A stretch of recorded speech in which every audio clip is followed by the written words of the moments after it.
Google search facts about the market, and my opinion is that the market is basically just like the mafia in prohibition times. Um, basically, just like a group of people controlling the market, supply and demand of the asset for profit or gain through illegal practices. Difference is, at that time, alcohol was the asset, and it was being traded on the black market. You know what I mean? The streets, um, by the mafia. You know what I'm saying? With no legal rules or regulations. You know what I mean? The law couldn't really touch them. You probably were too. Well, actually, that sounds like now. Anyway, you're probably too young or too new to know about the market scandal Black Friday, 1869, which was also before my time. They formed the gold ring to corner the gold market and force up the price of that metal on the New York Gold Exchange. The scandal took place during the presidency of Ulysses S. Grant, whose policy was to sell Treasury gold at weekly intervals to pay off the national debt, stabilize the dollar, and boost the economy. Basically, on June 17th, 1864, Congress, angered by manipulation and speculation, i.e., old darkroom trading, I guess, um, they passed an act prohibiting gold trades anywhere except for brokers' offices, the New York Gold Exchange, known as the Gold Room. Black Friday, you know, that was September 24th, 1869. The gold panic was caused by the conspiracy between two investors. They formed a gold corner. They formed a ring to corner the gold market. Fellow named Jay Gould and his partner James Fisk, also with the aid of one Abel Corbin, whose brother happened to be the president, you know, by befriending the president, they would get, privy information about the government's gold policy, even prevent the sale of gold, and thereby manipulate the market appearances. With the president, on their side, you know what I mean, so to speak. So basically, that would get them, like I said, privy information. And then, you know, basically with the president on their side, they gained, a little bit of clout on Wall Street. In addition to using their insider information during the first week of September, Grant's Secretary of Treasury, George S. Botwell, received a letter from Grant telling him gold sales would be harmful to the Western farmers. This was a notion basically planted by Gould and Fisk. Botwell suspended Treasury gold sales at that time. Gould and Fisk began buying gold through the New York City Gold Room, raising the price of gold. So after, Grant learned about their little scheme, you know what I mean? Grant first told Corbin to unload his gold holdings before ordering the release of $4 million in government gold. So on September 24th, Grant's move immediately drove down the markets, and thanks to Grant and his administration, basically a national depression was averted at that time. You know what I mean? Gould and Fisk, of course, hired the best defense available, and the conspiratorial partners escaped prosecution as once again, and that was in 1870. Government investigations headed by fellow Republican James A. Garfield exonerated Grant of any illicit involvement in the conspiracy. So, in the beginning, basically they were taking away the button. I mean, Don't forget the Wall Street crash of 1929, also known as the Great Crash. It was a major American stock market crash that occurred in the autumn of 1929. It started in September and ended in late October when share prices on the New York Stock Exchange collapsed. October 24th, 1929, called Black Tuesday, day of the largest sell-off of shares in U.S. history.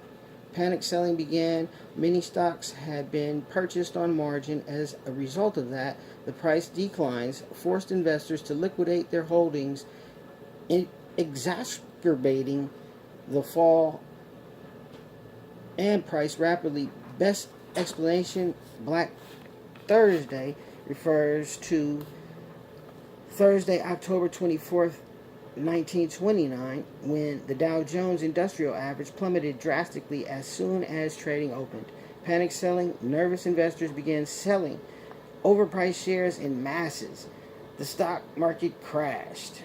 Investors traded more than 16 million shares on the New York Stock Exchange in one single day.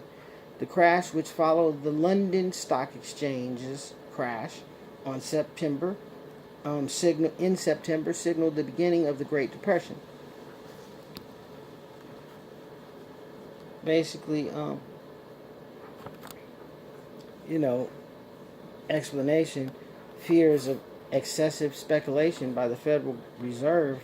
On October 29th, 1929, share prices on the New York Stock Exchange completely collapsed, becoming a pivotal factor in the emergency of the Great Depression. Then, it goes on and on. Then you have the savings and loans crisis of the 80s and 90s, commonly dubbed as the S&L crisis. It was the failure of 1,043 out of 3,234 savings and loans associations in the United States from 86 to 85, basically. And then you go on through the 90s till now. You know what I mean? Same routine. Anyway, lenders of banks made loans they had no business making at low interest rates, knowing that the borrower would default when the interest rates rise. When they started to rise. When interest rates at which they could not borrow any more money, increased, the S&Ls could not attract any more business, any adequate capital from deposits to their, savings accounts of their members, for instance. You know what I mean? So they became insolvent, and rather than admit insolvency, some of those S&Ls, my take would be all of them, but basically some of those S&Ls took advantage of lax, I don't see it type of thing. Lax regulations, the oversight to pursue highly speculative, so they had an oversight to pursue highly speculative investments, sounding more and more like today to me, you know what I mean? Of course, we definitely can't forget 2008, you know what I mean? More of the same, the United States housing bubble, the real estate bubble. It was, basically the force for subprime mortgage crisis to occur. The blame is on the mortgage originators, you know what I mean, the market makers, the lenders, for advancing loans to people with poor credit and high risk of default. Loans at very low interest rates being affordable, but, still, they knew that the people would default when the interest rates rose. So, of course, the housing market crashed when people, homes cost more than, they were worth because they simply couldn't afford the interest at a higher rate, But of course, the lenders and the bankers knew this from review of all legal and financial documents that, from the beginning, that they had to process. You know what I mean? I mean, in order to buy a home, you have to present all of the information up front, so they know how much you make from the beginning. You know, so and then still they sold out for the money, of course, like they always do. You know, the laundry list is incredible. You know, on this thing. Black Monday, October 19th, 1987. Black Monday refers to the stock market crash that occurred on October 19th, 1987, when the basically when the Dow lost almost 22% in a single day, triggering a global stock market decline. The SEC has built a number of protective measurements and mechanisms such as trading curbs and circuit breakers to prevent the panic selling, and we see how that turned out for us. Right? I mean, anyway, you need to learn to take, you know, preemptive steps to protect yourself against market crashes. Use your market tools, do your homework, because even proper investigation, you know what I'm saying, you're up against computers, you know, AI. I mean, you know, look at how they word things knowing they knew exactly what conspiracies had transpired. You know, I mean, it's all in the sentences, it's all in the wording. You know what I mean? It's like this, I mean, basically, it's though that the cause of the crash was predicted. You know what I mean?